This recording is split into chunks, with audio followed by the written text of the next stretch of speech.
It was supposed to last a few weeks. It dragged on for 8 brutal years.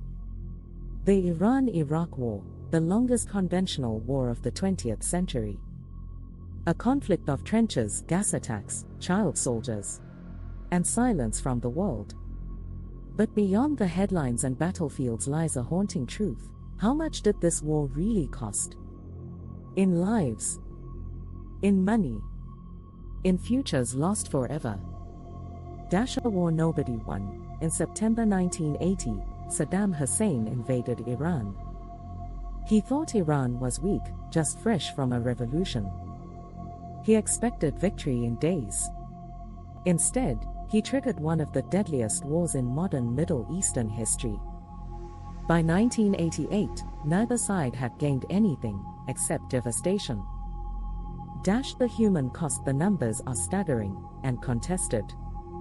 Iran lost an estimated 200,000 to 250,000 soldiers, with over 600,000 wounded or disabled. Iraq suffered around 150,000 to 250,000 deaths, and hundreds of thousands more wounded. Civilian casualties? Tens of thousands from bombings, chemical attacks, and starvation. In total, over 1 million people were killed or wounded. To this day, the region still feels the scars. Weapons of mass despair. Iraq, backed by the West and Gulf states, used chemical weapons, mustard gas, sarin, against Iranian troops, and even civilians in Kurdish towns. Iran, isolated and sanctioned, turned to asymmetric warfare and human wave attacks. It was trench warfare, World War I, reborn in the desert. The financial toll. Iraq spent more than $226 billion during the war. Iran, estimated between $500 billion to $1 trillion in direct and indirect costs. The war destroyed oil fields, refineries, cities, and infrastructure on both sides. Iran's economy was strangled by sanctions and internal strife. Iraq, heavily indebted to Saudi Arabia and Kuwait, was left financially ruined. That debt would later spark another war, the invasion of Kuwait in 1990. The silent witnesses the world largely watched and armed both sides.